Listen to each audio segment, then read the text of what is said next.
ان کی رسی کاٹ کر عثمان کہتا ہے آپ بھاگو، ان کو میں دیکھ لیتا ہوں۔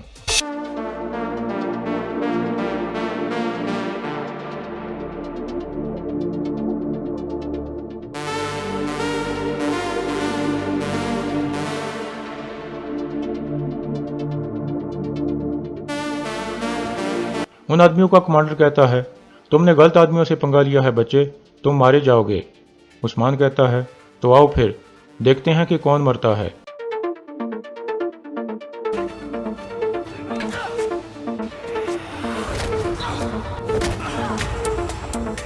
اس طرح عثمان زخمی ہو کر گر جاتا ہے اور اس کے سر سے خون بہنے لگتا ہے، جبکہ وہ آدمی اپنی تلوار ہوا میں بلند کرنے لگتا ہے۔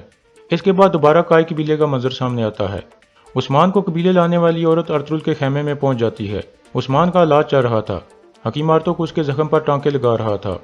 اتنے میں وہ عورت کہتی ہے ارطغرل صاحب مجھے اس واقعے کا افسوس ہے۔ ارطغرل ایک طرف آ کر اس سے پوچھتا ہے یہ واقعہ کہاں پیش آیا اور آپ کیا جانتی ہیں؟ عورت کہتی ہے یہ واقعہ ترنا پہاڑی پر پیش آیا ہے۔ اس کے بعد دوبارہ وہ منظر سامنے آتا ہے جہاں وہ آدمی اپنی تلوار ہوا میں بلند کر رہا تھا۔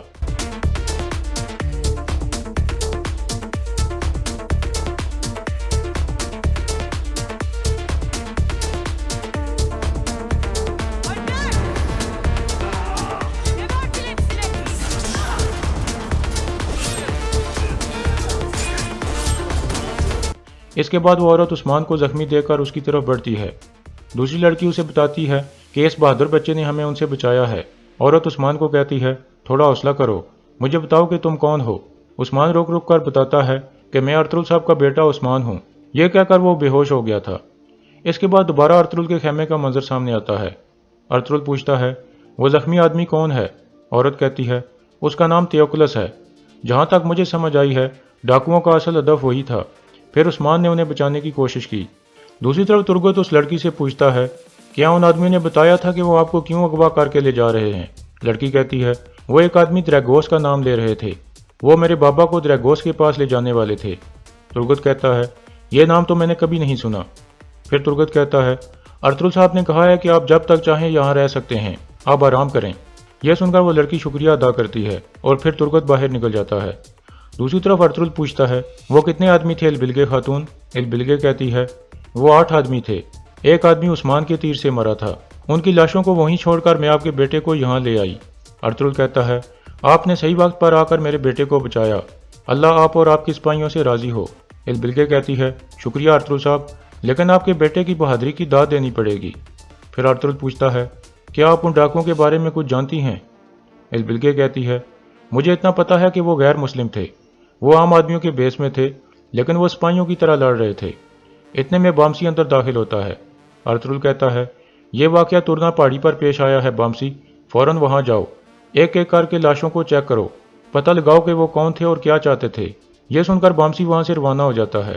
اسی دوران حکیم آرتوک نے عثمان کے سر پر پٹی باندھی تھی۔ دوسری طرف جنگل میں کچھ آدمی اس حملے والی جگہ پر پہنچتے ہیں اور گھوڑوں سے نیچے اتر کر لاشوں کو دیکھنے لگتے ہیں۔ اتنے میں ان کا کمانڈر ایک ٹوٹا ہوا تیر نیچے پڑا دیکھ لیتا ہے اور پھر اسے اٹھا کر دیکھنے لگتا ہے۔ اس پر کائی قبیلے کا نشان لگا ہوا تھا۔ یہ دیکھ کر وہ آدمی کہتا ہے کائی والے لعنت ہو، تو تیوکلس ان کے پاس ہے، میں دریگوس کو اس واقعے کے بارے میں کیسے بتاؤں گا؟ اس کے بعد سوگت شہر کا منظر سامنے آتا ہے۔ ایک آدمی گھنٹی بجا رہا تھا، وہ کچھ معذور قسم کا آدمی دکھائی دے رہا تھا۔ گھنٹی بجا کر وہ باہر کی طرف چل پڑتا ہے۔ باہر ایک آدمی اس سے پوچھتا ہے گندم کہاں ہے؟ گھنٹی والا آدمی کہتا ہے آپ کے حکم کے مطابق گندم کے 14 تھیلے سرحد کے قریبی گاؤں کی طرف بھیج دیے گئے ہیں اور ارطغرل صاحب کے حکم کے مطابق پھر وہ گندم باقی قبیلوں میں بھی تقسیم کر دی جائے گی، خدا ارطغرل صاحب کی حفاظت کرے۔ آدمی پوچھتا ہے اور تم؟ گھنٹی والا آدمی کہتا ہے میں نے کچھ گندم اپنے گدھے پر لاد لی ہے، میں اسے پہاڑوں پر موجود گاؤں میں لے کر جاؤں گا حضور، جہاں راستہ ٹھیک نہیں ہے۔ دوسرا آدمی میکیز کہتا ہے ٹھیک ہے لیکن دیر مت کرنا، سرائے میں کافی کام ہے کرنے کے لیے۔ گھنٹی والا آدمی کہتا ہے جیسے آپ کا حکم۔ یہ کہہ کر وہ چل پڑتا ہے۔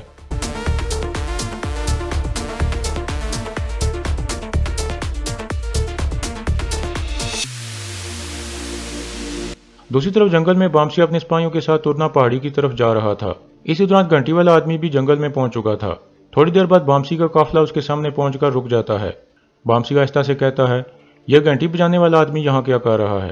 پھر بامسی اس سے پوچھتا ہے تم یہاں کیا کر رہے ہو گھنٹی والے؟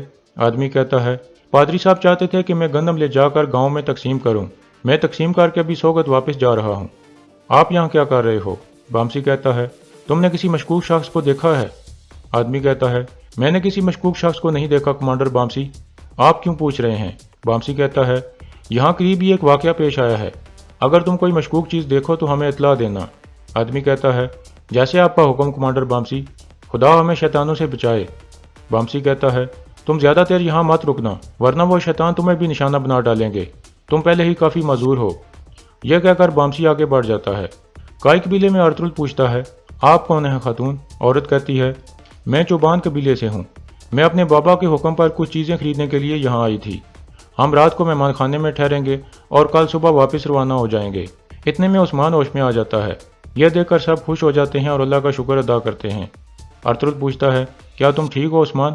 عثمان کہتا ہے میں ٹھیک ہوں بابا، آپ پریشان نہ ہوں۔ حکیم ارطو کہتا ہے اگر شام کو یہ کہے کہ میں نے شکار پر جانا ہے تو آپ حیران مت ہونا سردار۔ یہ سن کر سب ہنسنے لگتے ہیں۔ پھر ارطغرل کہتا ہے آپ بتاؤ عثمان، تم وہاں کیا کر رہے تھے اور تم نے کیوں خود ہی ڈاکوؤں سے لڑنا شروع کر دیا؟ عثمان اٹھتے ہوئے کہتا ہے میں ان بے گناہ لوگوں کو بچانا چاہتا تھا جیسے آپ نے میری والدہ کو بچایا تھا، ان خاتون کی مدد سے ہم نے تمام ڈاکوؤں سے نپٹ لیا۔ ارطغرل کہتا ہے البلگے خاتون، میں آپ کے احسان کا بدلہ نہیں چکا سکتا، آج شام کو ہماری ایک ضیافت ہے، آپ کی مہمان نوازی کر کے ہمیں بہت اچھا لگے گا۔ البلگے کہتی ہے یہ ہمارے لیے ایک شرف ہے، ہم یقیناً اس میں شرکت کریں گے۔ پھر ارطغرل عثمان کو کہتا ہے تم بہت بہادر ہو عثمان، اگر دوبارہ اس طرح کی صورتحال ہو تو پہلے اپنی حفاظت کے بارے میں سوچنا اور فوراً اپنے قبیلے کے سپاہیوں کو اطلاع دینا۔ عثمان کہتا ہے جیسے آپ کا حکم بابا۔ دوسری طرف بامسی کا قافلہ واقعے والی جگہ پر پہنچ جاتا ہے، پھر وہ سب گھوڑوں سے اتر کر جائزہ لینے لگتے ہیں۔ بامسی کہتا ہے سپاہیوں، لڑائی یہیں پر ہوئی ہے۔ گنکت کہتا ہے ہر طرف خون ہے کمانڈر بامسی۔ ڈمرل پوچھتا ہے تو پھر لاشیں کہاں ہیں؟ کچھ دیر جائزہ لینے کے بعد بامسی کہتا ہے لاشوں کو یہاں سے گھسیٹا گیا ہے اور پھر انہیں گھوڑوں پر لاد کر یہاں سے لے جایا گیا ہے۔ پھر بامسی کہتا ہے آپ دیکھنا ہے کہ اس کے پیچھے کون ہے، چلو واپس چل کر ارطغرل صاحب کو آگاہ کرتے ہیں۔ یہ کہہ کر وہ سب وہاں سے روانہ ہو جاتے ہیں۔ دوسری طرف بیزانتینی سپاہیوں کا ایک گروپ ایک جگہ کھڑا ہو جاتا ہے، گھنٹی والا آدمی بھی ان کے سامنے پہنچ کر گدھے سے اتر آتا ہے اور پھر ان کی طرف بڑھنے لگتا ہے۔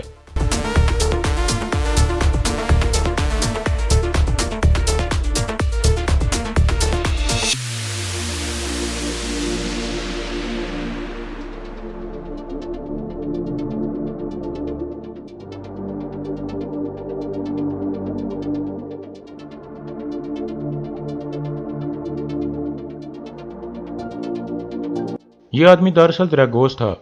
پھر وہ پوچھتا ہے کیا ہوا لئیس؟ بامسی نے جو کہا کیا وہ صحیح ہے؟ لئیس کہتا ہے کمانڈر دریگوس، بدقسمتی سے وہ آدمی جاسوس تیوکلس ہے۔ دریگوس پوچھتا ہے لیکن ان آدمیوں کے ساتھ کیا ہوا جو تیوکلس کو لے کر آ رہے تھے؟ لئیس کہتا ہے وہ سب مارے گئے ہیں، لیکن تیوکلس اور اس کی بیٹیوں کو وہ لوگ لے گئے ہیں۔ دریگوس غصے سے پوچھتا ہے کون؟ لئیس کہتا ہے کائی قبیلے والے، مجھے ایک لاش کے پاس پڑے تیر کی مدد سے پتہ چلا۔ دریگوس کہتا ہے تو اسی وجہ سے ارطغرل نے بامسی کو یہاں بھیجا تھا، وہ بیوقوف پتہ لگانے آئے تھے کہ یہاں کیا ہوا ہے۔ لئیس کہتا ہے اگر تیوکلس نے ارطغرل کو کچھ بتا دیا تو پھر کیا ہوگا کمانڈر دریگوس؟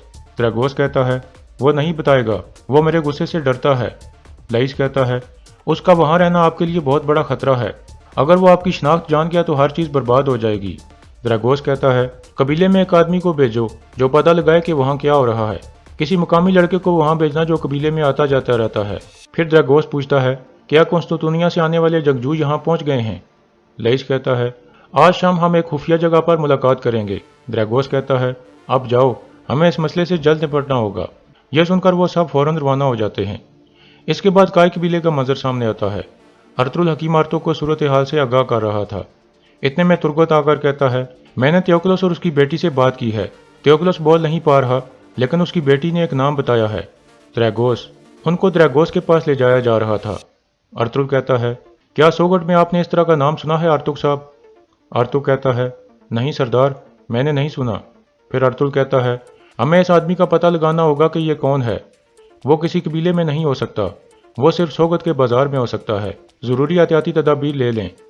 پھر ارطغرل کہتا ہے ہم سوگت کی طرف جائیں گے، تم ان لوگوں پر نظر رکھنا ترگت، لازمی یہ کوئی اہم لوگ ہیں، ان کو رات کی ضیافت پر آنے کی دعوت دینا۔ اسی دوران قبیلے کی خواتین مختلف کھانے تیار کر رہی تھیں۔